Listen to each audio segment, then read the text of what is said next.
ശ്രുതികട hallelujah. യേശുവേ സമർപ്പിച്ച് പ്രാർത്ഥിക്കുന്ന കർത്താവേ, കർത്താവേ ഞങ്ങളുടെ തിരുസഭ, ഞങ്ങളുടെ കുടുംബത്തെ സമർപ്പിക്കുന്നു, ഞങ്ങളുടെ മക്കളെ സമർപ്പിക്കുന്നു, ജീവിത പങ്കാളിയെ സമർപ്പിക്കുന്നു, ഞങ്ങളുടെ മക്കളുടെ വിദ്യാഭ്യാസ മേഖലകൾ സമർപ്പിക്കുന്നു, കർത്താവ് വിവാഹപ്രായമായ മക്കളെ സമർപ്പിക്കുന്നു, രോഗികൾ ആശുപത്രി കഴിയുന്നവരെ സമർപ്പിക്കുന്നു. കർത്താവിന്റെ ശക്തി എല്ലാവരിലേക്കും നിറയട്ടെ. ഞങ്ങളെയൊക്കെ കാത്തു പരിപാലിക്കണമേ എന്ന് പ്രാർത്ഥിക്കുന്നു. കരങ്ങൾ ഉയർത്തി ശക്തമായി ചുതിക്കട്ടെ. ഹല്ലേലൂയ. കർത്താവേ, കർത്താവേ, അവിടുത്തെ സാന്നിധ്യം ഞങ്ങളുടെ കുടുംബത്തില്, ഞങ്ങളുടെ നിയോഗങ്ങളുടെ മേല്, സങ്കടങ്ങളുടെ മേൽ പ്രകടമാകണമേ. ഹല്ലേലൂയ, ഹല്ലേലൂയ, ഹല്ലേലൂയ. യേശുവേ, യേശുവേ, യേശുവേ, യേശുവേ. പരിശുദ്ധ പരമ ദിവ്യകാരുണ്യത്തിന് നേരവും ആരാധനയും സ്തുതിയും പുകഴ്ചയും ഉണ്ടായിരിക്കട്ടെ. പ്രിയപ്പെട്ടവരെ, ആരാധന നമുക്ക് അനുഭവമാകുന്നത് അറിവിൻ്റെ അടിസ്ഥാനത്തിലാണ്. ആരാധന നമുക്ക് അനുഭവമാകണത് നമുക്ക് ദൈവത്തെക്കുറിച്ചുള്ള അറിവിന് ആനുപാതികമായിരിക്കും. അപ്പോൾ നമ്മളെന്നാ ചെയ്യേണ്ടത്?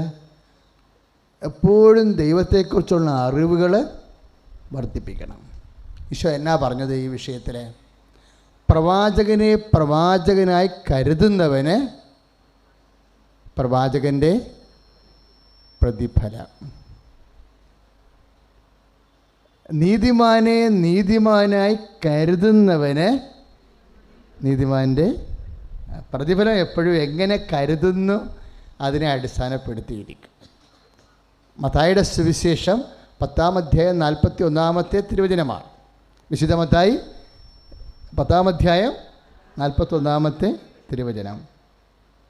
ഒന്ന് പറഞ്ഞേ. പ്രവാചകനായി കരുതുന്നവന് പ്രവാചകന്റെ പ്രതിഫലം. നീതിമാനായി കരുതുന്നവർക്ക് നീതിമാന്റെ പ്രതിഫലം. അപ്പം എങ്ങനെയാണ് നമ്മൾ ദൈവത്തെ കരുതുന്നത്?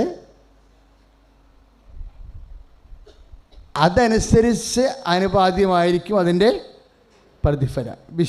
ഈ ബൈബിളിലെ വിശ്വാസത്തിന് പറയുന്ന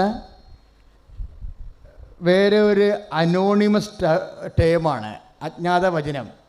വിശ്വാസത്തിൻ്റെ തത്സമമായി പറയുന്ന ഒരു ഷാഡോ വേഡ്, നിഴൽ വചനമാണ് ഈ കരുതുക എന്ന് പറയുന്നത്.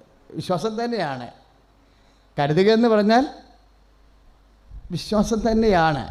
എന്താ അച്ഛൻ അങ്ങനെ പറയുന്നറിയാവോ? ആ രക്തസ്രാവക്കാരി രോഗി സുഖപ്പെട്ടത് എങ്ങനെയാണ്? ലുക്കായുടെ സുവിശേഷം 8:40 മുതലേ ആ രക്തസ്രാവക്കാരി രോഗി എങ്ങനെ സുഖപ്പെടുത്തിപ്പെട്ടത്? പക്ഷേ ബൈബിൾ കമൻ്റ് ചെയ്യണത് എന്താ? അവൻ്റെ വസ്ത്രത്തിൻ്റെ വിളിമ്പിലെങ്കിലും ഒന്ന് തൊട്ടാൽ താൻ സുഖം പ്രാപിക്കുമെന്ന് അവൾ ഉള്ളിൽ കരുതിയിരുന്നു. കരുതല് ആ വാക്കങ്ങനെ കിടക്കണേ. അവൻ്റെ വസ്ത്രത്തിൻ്റെ വിളിമ്പിൽ എങ്കിലും ഒന്ന് സ്പർശിക്കാൻ ഇടയായാൽ താൻ സൗഖ്യപ്പെടുമെന്ന് അവൾ ഉള്ളിൽ കരുതിയിരുന്നു. അപ്പോഴാണ് അവൾ തൊട്ടതും ആ കരുതലോടു കൂടിയാണ് തൊട്ടത്. അപ്പം ഈ വിശ്വാസത്തിന് ബൈബിൾ പറയുന്ന വേറെ വാക്കാണ് ഉള്ളിൽ കരുതൽ.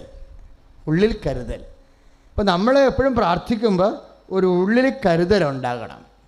ഇപ്പോൾ ഒരു ചട്ടായി ഇവിടെ ഒരു സാക്ഷ്യം പറഞ്ഞ് ഇന്നില്ല, കഴിഞ്ഞ ആഴ്ചയിൽ സജി മോൻ ഇലഞ്ഞി, അതാണ് അദ്ദേഹത്തിൻ്റെ പേര്, യൂട്യൂബിൽ ആ സാക്ഷ്യം കിടക്കുന്നുണ്ട്. അദ്ദേഹം പറഞ്ഞത്, ഞാൻ ഇവിടെ തിരക്കുള്ള ദിവസം വന്നു, ഞാൻ കുറേ അകലെ വണ്ടി വെച്ചത്, എന്നിട്ട് എനിക്ക് ഇവിടം വരെ വരാൻ പറ്റത്തില്ലായിരുന്നു. കാര്യം ഞാൻ 15 വർഷമായി മുട്ടിൽ നിന്നിട്ട് എൻ്റെ അസ്ഥികൾ തേഞ്ഞിരിക്കുകയാണ്. അതുകൊണ്ട് എനിക്ക് നടക്കാനും ഇരിക്കാനും ഒക്കെ ഭയങ്കര പ്രയാസമായിരുന്നു. അപ്പോൾ ഇവിടെ വന്നപ്പോൾ ഞാൻ അമ്മയെ നോക്കി. അപ്പോൾ എനിക്ക് എൻ്റെ മനസ്സിൽ പറഞ്ഞ്, മാതാവ് പ്രത്യക്ഷപ്പെട്ട സ്ഥലമല്ലേ. അപ്പോഴെനിക്ക് ഇവിടെ മുട്ടി നിൽക്കാം. അപ്പോൾ ഞാൻ 15 വർഷമായി മുട്ടിൽ പറ്റണില്ല, ആളിന് പറ്റണില്ല. പക്ഷേ ഞാൻ മുട്ടി നിൽക്കുമോ എങ്ങനെയെങ്കിലും? അമ്മ മാതാവ് നിന്ന സ്ഥലമല്ലേ. പക്ഷേ ആരെന്നെ എഴുന്നേൽപ്പിക്കും എന്നാണ് അദ്ദേഹത്തിൻ്റെ ഉള്ളിൽ ചോദ്യം. ആരെന്നെ? കാരണം നിന്നാൽ പിന്നെ എഴുന്നേക്കാൻ പറ്റത്തില്ല, കസ്തി തേഞ്ഞിരിക്കുകയല്ലേ, മുട്ട തേഞ്ഞിരിക്കുകയല്ലേ. അപ്പോൾ അദ്ദേഹത്തിൻ്റെ മനസ്സിൽ പറഞ്ഞ് അമ്മ എന്നെ എഴുന്നേൽപ്പിക്കും.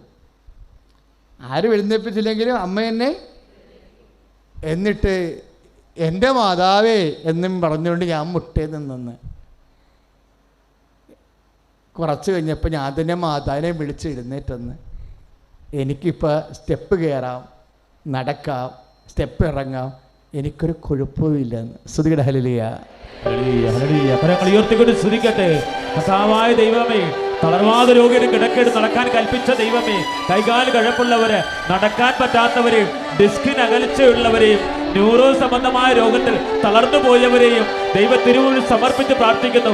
Hallelujah, hallelujah, hallelujah, hallelujah. കർത്താവേ, അനുഗ്രഹം വർഷിക്കണമേ, സൗഖ്യം വർഷിക്കണമേ. ഹല്ലേലൂയ, ഹല്ലേലൂയ, ജയം ഹല്ലേലൂയ, യേശു കർത്താവ് ജീവിക്കുന്നു. എല്ലാവരും ഹല്ലേലൂയ, ജയം ഹല്ലേലൂയ, യേശു കർത്താവ് ജീവിക്കുന്നു. പരിശുദ്ധ പരമ ദിവ്യകാരുണ്യത്തിന് ആരാധനയും സ്തുതിയും പുകഴ്ചയും ഉണ്ടായിരിക്കട്ടെ. അപ്പം കരുതൽ പ്രധാനപ്പെട്ടതാണ്. അദ്ദേഹം എങ്ങനെ മുട്ട നിന്നത്? അമ്മ പ്രത്യക്ഷപ്പെട്ട മണ്ണല്ലേ എന്ന് വിശ്വസിച്ചിട്ടാണ് അങ്ങനെ മുട്ട നിന്നത്. പിന്നെ ആരെന്നെ പിടിച്ച് എഴുന്നേൽപ്പിക്കും? അമ്മ എന്നെ പിടിച്ച് എഴുന്നേൽപ്പിക്കും. അതും കരുതലാണ്. അതായത് നമ്മളുടെ ജീവിതത്തിൽ എന്തെങ്കിലുമൊക്കെ ഒരു വിഷമം ഉണ്ടാകണത് ദൈവം നമ്മളെ പിടിച്ചെഴുന്നേൽപ്പിക്കാനോ അല്ലെങ്കിൽ ദൈവം നമ്മുടെ ജീവിതത്തിലേക്ക് വ്യക്തിപരമായിട്ട് ഇടപെടാനോ സമയമായി എന്ന അർത്ഥമേ ഉള്ളൂ. പറഞ്ഞ മനസ്സിലായോ?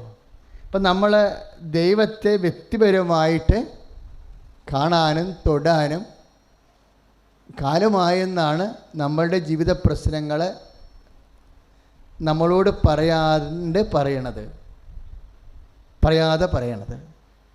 കാര്യം സാക്ഷ്യങ്ങളെല്ലാം കേൾക്കുമ്പോൾ നമുക്കതാണ് മനസ്സിലാവുന്നത്, അല്ലേ? ആ രക്തസ്രാവ രോഗി തന്നെ എന്താ പറഞ്ഞത്? ഉള്ളിൽ കരുതി. അവിടെ ക്ഷീണമില്ലാത്ത കുറേ ആൾക്കാരുണ്ടായിരുന്നു.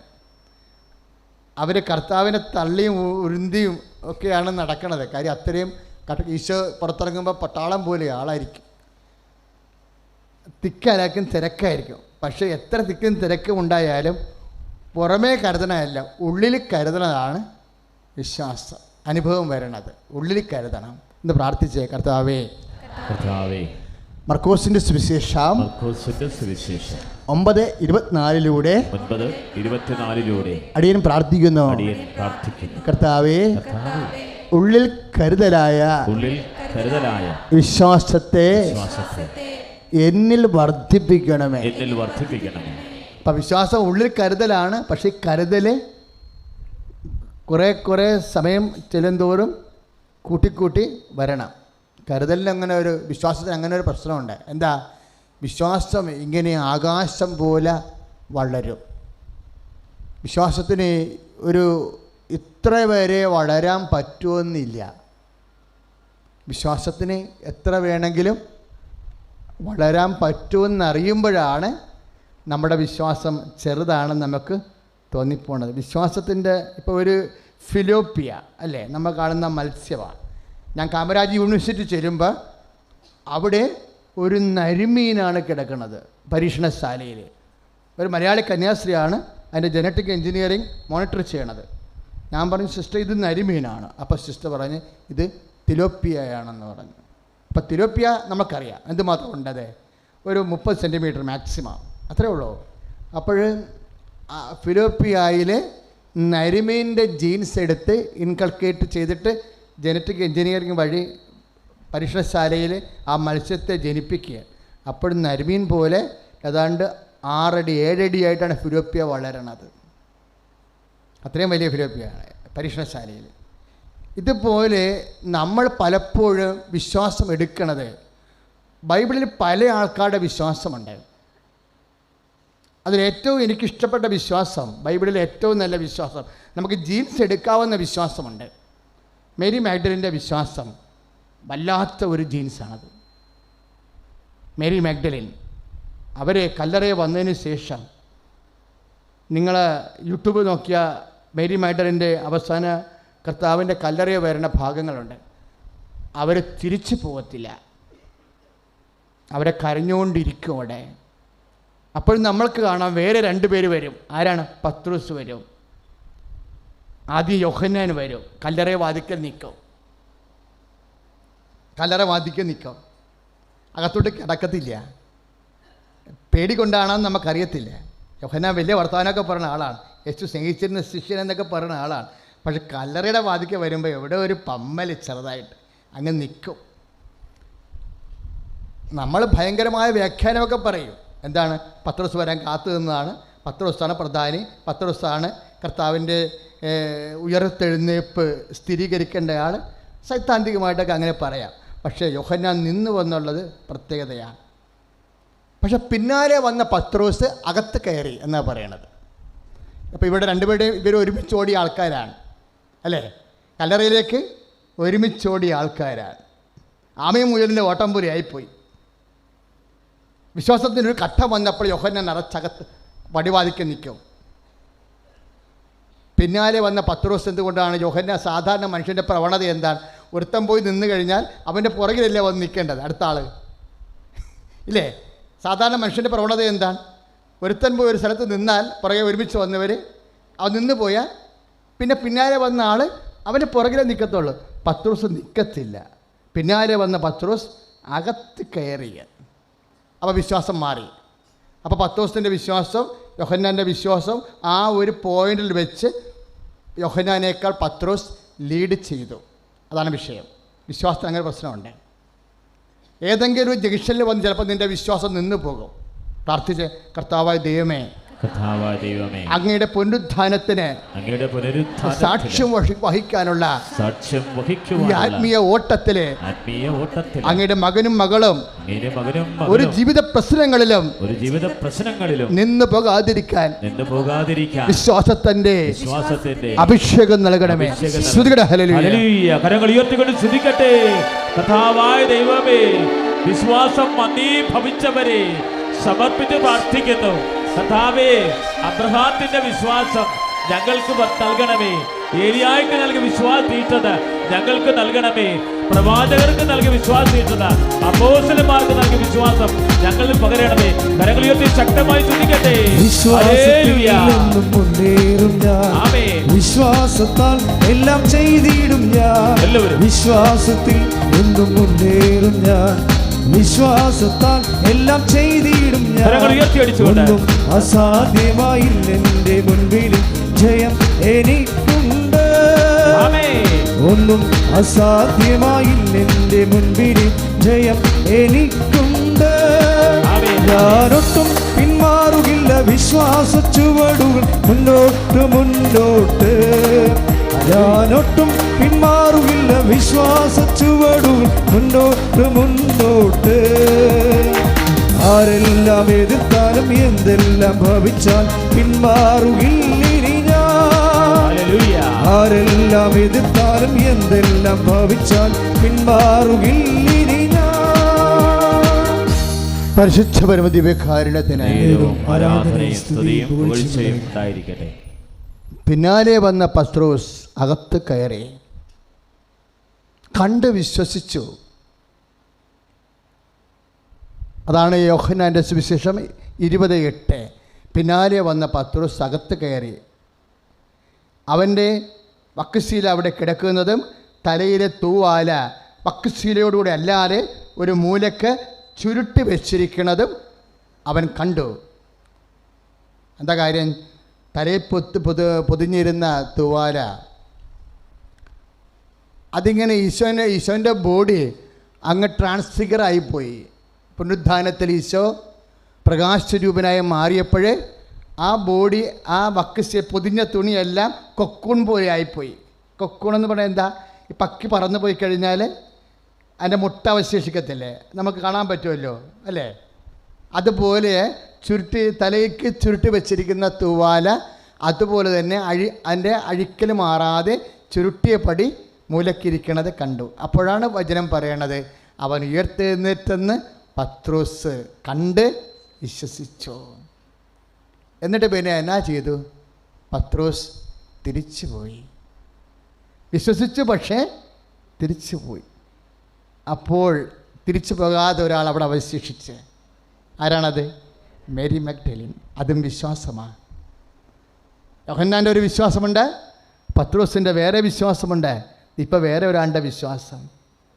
അവൾ കരഞ്ഞുകൊണ്ട് തന്നെ രണ്ടാമത് എഴുന്നേറ്റ് കല്ലറയിലേക്ക് ചെന്നു. കർത്താവിൻ്റെ പുനരുത്ഥാനത്തോട് ഓരോ ശിഷ്യന്മാരുടെ പ്രതികരണങ്ങൾ വളരെ ഹൃദ്യമാണ് ബൈബിൾ അവതരിപ്പിക്കുന്നത്. മേരി മഗ്ദലിൻ കരഞ്ഞുകൊണ്ട് കല്ലറയുടെ വാതിക്കൽ നിന്നു. അപ്പോൾ കാൽപെരുമാറ്റം കണ്ട് പുറകോട്ട് തിരിഞ്ഞ് നോക്കിയപ്പോൾ അത് തോട്ടക്കാരനാണെന്ന് വിചാരിച്ചു. അല്ലേ? പ്രഭു, എൻ്റെ കർത്താവിനെ അവരെടുത്തുകൊണ്ട് പോയി. അങ്ങാണ് അവനെ എടുത്തുകൊണ്ട് പോയെങ്കിൽ എന്നോട് പറയുക, ഞാൻ വന്ന് അവനെ എടുത്തുകൊണ്ട് പോയിക്കൊള്ളാവുന്നു. യോഹന്നാൻ 20-ാം അധ്യായം 16-ാമത്തെ വാക്യം. അപ്പോൾ ഈശോ പറഞ്ഞു, മറിയം റബ്ബോനി. അവൾ അവിടത്തേക്ക് ചാഞ്ഞു. ഇവിടെ എന്താ സംഭവിക്കുന്നത് സഹോദരങ്ങളെ? മേരി മാഗ്ഡലിനോട് ഈശോ ഒരിക്കലും പറഞ്ഞിട്ടില്ല എന്തെന്ന്, കർത്താവ് ഉയർത്തെഴുന്നേൽക്കുമെന്ന് പറഞ്ഞിട്ടില്ല. പക്ഷെ പത്രോസിനോട് പറഞ്ഞായിരുന്നു. 3 പ്രാവശ്യം പറഞ്ഞു. എല്ലാ പീഡാനുഭവ പ്രവചനങ്ങളിലൂടെയും മനുഷ്യപുത്രൻ നമ്മൾ ജെറുസലേമിലേക്ക് പോവുകയാണ്, നമ്മൾ ശത്രുക്കരങ്ങൾ ഏൽപ്പിക്കപ്പെടും, മനുഷ്യപുത്രൻ ശത്രുക്കരങ്ങൾ ഏൽപ്പിക്കപ്പെടും, അവർ അവനെ പീഡിപ്പിക്കും, വധിക്കും, എന്നാൽ 3-ാം ദിവസം ഉയർത്തെഴുന്നേൽക്കുമെന്ന് 3 പ്രാവശ്യം പറഞ്ഞു. ബൈബിൾ പരിശോധിക്കുമ്പോൾ എനിക്ക് ചില സമയത്ത് തോന്നിയിട്ടുണ്ട് കർത്താവ് പാഷൻ പ്രഡിക്ഷൻസ് 4 പ്രാവശ്യം പറഞ്ഞിട്ടുണ്ടെന്ന്. താൻ ഉയർത്തെഴുന്നേൽക്കുമെന്ന് 4 പ്രാവശ്യം ഈശോ പറഞ്ഞിട്ടുണ്ട്. പക്ഷേ ജീവിതത്തിൻ്റെ പ്രശ്നങ്ങൾ വന്നപ്പോൾ വിശ്വാസം മറന്ന പത്രോസ് തിരിച്ചു പോവുകയാണ്. പക്ഷേ വിശ്വസിച്ച് തനിക്ക് പ്രബോധനം കിട്ടിയിട്ടില്ല കർത്താവിനെക്കുറിച്ച്. അവൾക്കാകപ്പാടെ കിട്ടിയത് ഒരു അനുഭവമാണ്. എന്താണ്? കർത്താവ് സ്നേഹിക്കുന്നവനാണെന്ന്.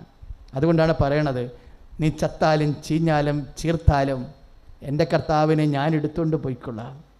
കർത്താവേ എന്ന് വിളിക്കുന്നതിനല്ലാതെ അവൾക്ക് കിട്ടാൻ പോകുന്നത് ബോഡിയാണെന്നറിയാം. എങ്ങനെ? അവൾക്കറിയത്തില്ലല്ലോ കർത്താവ് ഉയർത്തെഴുന്നേൽക്കുമെന്ന്. നിങ്ങൾ മേരി മാഗ്ഡലിനെ പഠിക്കണം ശരിക്കും. എന്നിട്ട് നമ്മളെ കർത്താവിൻ്റെ തിരുസന്നിധിയിൽ നിൽക്കണം. എന്തിനാ? എന്തെങ്കിലും ജീവിതത്തിലൊരു അത്ഭുതം പ്രവർത്തിച്ചിട്ട് നമ്മുടെ ജീവിത പ്രതിസന്ധികളെ അതിജീവിക്കാൻ വേണ്ടി കർത്താവ് നമ്മളെ സഹായിക്കുമെന്നുള്ള ഒരു വിശ്വാസമാണ്. മേരി മാഗ്ഡലിന് അങ്ങനെ ഒരു വിശ്വാസമില്ല. മേരി മാഗ്ഡലിൻ്റെ വിശ്വാസം എന്താണ്? ഇനി എനിക്ക് കിട്ടുകയാണെന്നുണ്ടെങ്കിൽ ഒരു ഡെഡ് ബോഡി 3 ദിവസം പഴക്കം ചെന്ന ഒരു ചീർത്ത ഒരു ബോഡിയാണ് കിട്ടുന്നത്. മേരി മാഗ്ഡലിൻ പറയാതെ നമ്മൾ പറയണത് എന്താണ്? കർത്താവ്, ഞാൻ നിന്നെ അന്വേഷിക്കണത്, ഞാൻ നിന്നെ തിരക്കണത് നിന്നെക്കൊണ്ട് എന്തെങ്കിലും കാര്യം കാണാൻ കഴിയുമെന്നല്ല, നീ എനിക്ക് കിട്ടിക്കഴിഞ്ഞാൽ എനിക്ക് ബാധ്യതയായി മാറുമെന്ന് എനിക്കറിയാം. കാര്യം എന്താണ്? നിന്നെ രണ്ടാമത് കൊണ്ടുപോയി ഞാൻ മാന്യമായി കുഴിച്ചിടണം. നീ എനിക്ക് കിട്ടുകയാണെങ്കിൽ, എനിക്ക് തിരിച്ച് കിട്ടുകയാണെങ്കിൽ നീ എനിക്ക് ബാധ്യതയായി മാറും. ഞാനെങ്ങനെ ഓർക്കും ചില സമയത്തെ, മേരി മാഗ്ഡലിൻ ഇവിടെ പത്രോസില്ല, പൗലോസില്ല, പത്രോസില്ല, യോഹന്നാനില്ല, ആരുമില്ല. ഇവിടെ ഒറ്റ പെണ്ണാണ്. അവൾ ഒറ്റ പെണ്ണാണെങ്കിലും കൂട്ടിൽ ആരുമില്ല എന്നുണ്ടെങ്കിലും എൻ്റെ കർത്താവ് എനിക്ക് ബാധ്യതയാണെങ്കിലും എൻ്റെ കർത്താവിനേക്കാൾ വലിയ ജീവിതം എനിക്കില്ലെന്ന് കർത്താവിനോട് തുറന്നു പറയുമ്പോൾ കർത്താവ് അവളെ വിളിക്കും മേരി. അതുകൊണ്ടാണ് പുനരുത്ഥാനം ആദ്യം അവൾക്ക് അനുഭവമായത്. ദൈവത്തിന് പഞ്ഞമൊന്നുമില്ല. ദൈവത്തെ എങ്ങനെ കരുതുന്നു എന്നതിലാണ് പ്രശ്നം, പഞ്ഞം വന്നിരിക്കുന്നത്. ദൈവത്തെ എനിക്കോ നിനക്കോ അനുഭവിക്കുന്നതിന് പഞ്ഞമില്ല. എന്തിനാ പഞ്ഞമെന്ന് ചോദിച്ചാൽ, ദൈവത്തെ നമ്മൾ എങ്ങനെ കരുതുന്നു. യോഹന്നാൻ കരുതിയത് പോലെയുള്ള പത്രോസ് കരുതിയത് പോലെയുള്ള മേരി മാഗ്ഡലിൻ കരുതിയത്. മേരി മാഗ്ഡലിൻ്റെ കരുതൽ വിശ്വാസം മാത്രമല്ലേ ഉള്ളത്, പിന്നെ എന്താണ്? ബാധ്യതകളെ ഏറ്റെടുക്കാൻ വേണ്ടി മാത്രമുള്ള സ്നേഹമുണ്ട്. വിശ്വാസം എന്നത് മേരി മാഗ്ഡലിൻ്റെ ഭാഷയിൽ പറഞ്ഞാൽ, അവൻ്റെ ഭാഷ്യം പറഞ്ഞാൽ, വിശ്വാസം എന്നത് ദൈവത്തിൻ്റെ ബാധ്യതകളെ സ്വയം ഏറ്റെടുക്കാനുള്ള സ്നേഹത്തിൻ്റെ പേരാണ് വിശ്വാസം. കൈ അടുത്ത് കർത്താണ്. മേരി മാക്ടറുടെ ജീവിത വിശുദ്ധിയും വിശ്വാസ തീർത്ഥതയും ഞങ്ങൾക്ക് നൽകണമേ. മാതാപിതാക്കളെ രോഗികളായിട്ടുള്ളവരെ, ബാധ്യതയായി കരുതുന്നവരെ സമർപ്പിക്കുന്നു. കർത്താവേ, ജീവൻ ശവം പോലെ കിടക്കുന്നത് അവരെ ബാധ്യതയായി കരുതുന്നവരെ സമർപ്പിക്കുന്നു. ഉദ്ധാനം ചെയ്തവരെ ഞങ്ങൾ ആരാധിക്കുന്നു. ചേർത്ത് പാടാം. മരണത്തെ ജയിച്ചവരെ ഞങ്ങൾ ആരാധിക്കുന്നു. ഉദ്ധാനം ചെയ്തവരെ ഞങ്ങൾ ആരാധിക്കുന്നു. ഹല്ലേലൂയ. മരണത്തെ ജയിച്ചവരെ ഞങ്ങൾ ആരാധിക്കുന്നു. കരങ്ങൾ ഉയർത്തിയടിച്ചുകൊണ്ട് ഉദ്ധാനം ചെയ്തവരെ ഞങ്ങൾ ആരാധിക്കുന്നു. ആമേൻ. മരണത്തെ ജയിച്ചവരെ ഞങ്ങൾ ആരാധിക്കുന്നു. സ്തുതി, ഹല്ലേലൂയ. ഹല്ലേലൂയ. കരങ്ങൾ ഉയർത്തിക്കൊണ്ട് സ്തുതിക്കട്ടെ. കർത്താവായ ദൈവമേ, ഞങ്ങളുടെ കുടുംബങ്ങളിൽ കഴിയുന്നവർ, ബാധ്യതകളായി തീരുന്നവർ, മേരി മാക്ടറിനെ പോലെ വിശ്വാസവിശുദ്ധിയോടുകൂടി അവരെ ഏറ്റെടുക്കാൻ ഞങ്ങൾക്ക് കരുത്ത് പകരണമേ. മേരി മാക്ടറിൽ നിറഞ്ഞ വിശ്വാസത്തിന്റെ വിശുദ്ധി ഞങ്ങൾക്ക് നൽകണമേ. ഹല്ലേലൂയ, ഹല്ലേലൂയ. യേശുവേ, യേശുവേ. Praise the Lord. Praise the Lord. ഹല്ലേലൂയ. ഹല്ലേലൂയ. ഇപ്പോഴെന്നെ അവസാനം ഈശോ പറഞ്ഞത് വിശ്വാസം എന്നത് ഒന്ന് പറഞ്ഞേ, വിശ്വാസം എന്നത് ദൈവത്തിൻ്റെ ബാധ്യതകളെ ഏറ്റെടുക്കാനുള്ള സ്നേഹത്തിൻ്റെ പേരാണ്. ഇതൊക്കെ നമ്മൾ ഒരുമിച്ച് പഠിക്കുക അല്ലേ? എനിക്കും അറിയാൻ പാടില്ല, നിങ്ങൾക്കും അറിയാൻ പാടില്ല. ഇപ്പോൾ കർത്താവ് പറയുമ്പോഴാണ് മനസ്സിലാക്കണത്. എന്നാ വിശ്വാസം എന്നത്? ഒന്ന് പറഞ്ഞേ. വിശ്വാസം എന്നത് ദൈവത്തിന്റെ ബാധ്യതകളെ ഏറ്റെടുക്കാനുള്ള സ്നേഹത്തിന്റെ പേരാണ്. അതാണ് നമ്മൾ ഈ കാരുണ്യ പ്രവൃത്തി ചെയ്യണത്. ഞാൻ പറഞ്ഞില്ലേ, മാതാപിതാക്കന്മാരെ കുളിപ്പിക്കണം എന്ന് പറഞ്ഞില്ലേ, രോഗികളെ സന്ദർശിക്കണമെന്ന് പറഞ്ഞില്ലേ, ഉടമ്പടി നമ്മൾ ചെയ്യണത് എന്താ? അതാ ചെയ്യണത്. ഇപ്പോൾ ഒരു ഉടമ്പടി നമ്മൾ എന്താ ചെയ്യണത്? ദൈവത്തിൻ്റെ ബാധ്യതകളാണ്. ദൈവത്തിൻ്റെ ബാധ്യതകൾ എന്ന് പറഞ്ഞാൽ എന്താ മക്കളെ? ദൈവത്തിൻ്റെ വചനങ്ങളാണ് നമ്മുടെ ബാധ്യതകൾ അല്ലേ? നിന്റെ ശത്രുവിനെ സ്നേഹിക്കാൻ പറഞ്ഞാൽ നമുക്ക് ബാധ്യതയല്ലേ? ഒരു മൈൽ പോകാൻ നിന്നോട് നിർബന്ധിക്കുന്നതിൻ്റെ കൂടെ 2 മൈൽ പോകാൻ പറയണമെന്ന് പറഞ്ഞത് നമ്മുടെ ബാധ്യതയല്ലേ? ഇല്ലേ? ഇങ്ങനെ ദൈവത്തിൻ്റെ ബാധ്യതകളെന്ന് പറഞ്ഞാൽ എന്താണ്? ദൈവത്തിൻ്റെ വചനങ്ങളാണ് ദൈവത്തിൻ്റെ ബാധ്യതകൾ. നിന്നോട് ചണ്ട കൂടി നിൻ്റെ ഉടുപ്പ് കരസ്ഥമാക്കാൻ ഉദ്യമിക്കുന്നവന് മേലെങ്കിൽ കൂടി വിട്ടുകൊടുക്കാൻ പറയണത് എന്താണ്? നമുക്ക് ബാധ്യതയല്ലേ? നമുക്ക് നടപ്പിൽ വരുത്താൻ പ്രയാസമുള്ള എല്ലാ കാര്യങ്ങളും ബാധ്യതയാണ്. അപ്പോൾ ദൈവത്തിൻ്റെ വചനങ്ങളാണ് ദൈവത്തിൻ്റെ ബാധ്യതകളെന്ന് പറയണത്. മത്തായിയുടെ സുവിശേഷം 5:40, 41, 42 ദൈവത്തിൻ്റെ വചനങ്ങളാണ് ദൈവത്തിൻ്റെ ബാധ്യതകൾ. ഞാൻ രോഗിയായിരുന്നു, നിങ്ങളെന്നെ സന്ദർശിച്ചു എന്ന് പറഞ്ഞു. രോഗിയെ സന്ദർശിക്കാൻ വെറുതെ പറ്റുമോ? വെറുതെ കൈ വീശി ചെല്ലാൻ പറ്റുമോ? ഇല്ലേ? ചെല്ലാൻ പറ്റത്തില്ല. അവിടെ കാര്യങ്ങൾ അന്വേഷിക്കണം, പൈസ ഇല്ലേ പൈസ കൊടുക്കണം. ഇനി വേറെ ആശുപത്രി പോകണമെന്നുണ്ടെങ്കിൽ ആ വിഷയം അന്വേഷിക്കണം. അങ്ങനെ പല ബാധ്യതകളാണ്. എന്താണ് ഇതെല്ലാം നമ്മൾ എടുക്കണം? എങ്ങനെയാണ്? കാരുണ്യ പ്രവൃത്തിയിൽ എടുക്കുക. ദൈവത്തിൻ്റെ ബാധ്യതകൾ ഏറ്റെടുക്കുകയാണ് നമ്മൾ. പക്ഷെ ഔട്ട് ഓഫ് ലവ് അതെങ്ങനെ ഏറ്റെടുക്കണമെന്നാണ് പറഞ്ഞിരിക്കുന്നത്? മൊന്തം കയറ്റിയെന്നല്ല, പിന്നെ കർത്താവിനോടുള്ള സ്നേഹത്തെ പ്രതി. അപ്പോഴാണ് നമ്മൾ സാക്ഷികളാകണത്. ഒന്ന് പറഞ്ഞ്, കർത്താവായ ദൈവമേ, കർത്താവായ ദൈവമേ, ദൈവത്തിൻ്റെ ബാധ്യതകള് ദൈവത്തിൻ്റെ വചനങ്ങളാകുന്ന ദൈവത്തിൻ്റെ ബാധ്യതകള് ദൈവത്തോടുള്ള സ്നേഹത്തെ പ്രതി ഏറ്റെടുക്കാനുള്ള സുവിശേഷ സാക്ഷ്യം അഥവാ സാക്ഷിക്കൊത്ത അഭിഷേകത്താൽ എന്നെ നിറക്കണമേ. കർത്താവായ ദൈവമേ, ഞങ്ങളുടെ വിശ്വാസത്തെ വർദ്ധിപ്പിക്കണമേ. കർത്താവായ ദൈവമേ, വിശ്വാസത്തിന്റെ സാക്ഷികളാകാൻ, ദൈവവചനത്തിന്റെ സാക്ഷികളാകാൻ വചനത്താൽ ഞങ്ങളെ ശക്തിപ്പെടുന്നതിനെ ഓർത്ത്, തിരുവചന പ്രഘോഷത്താൽ ഞങ്ങളെ പ്രബുദ്ധരാക്കുന്നതിനെ ഓർത്ത്, ഔഷധ വചനങ്ങളാൽ ഞങ്ങളുടെ വിശ്വാസത്തെ ദൃഢവൽക്കുന്നതിനെ കൊണ്ട് നന്ദി പറയുന്നു. ഹല്ലേലൂയ.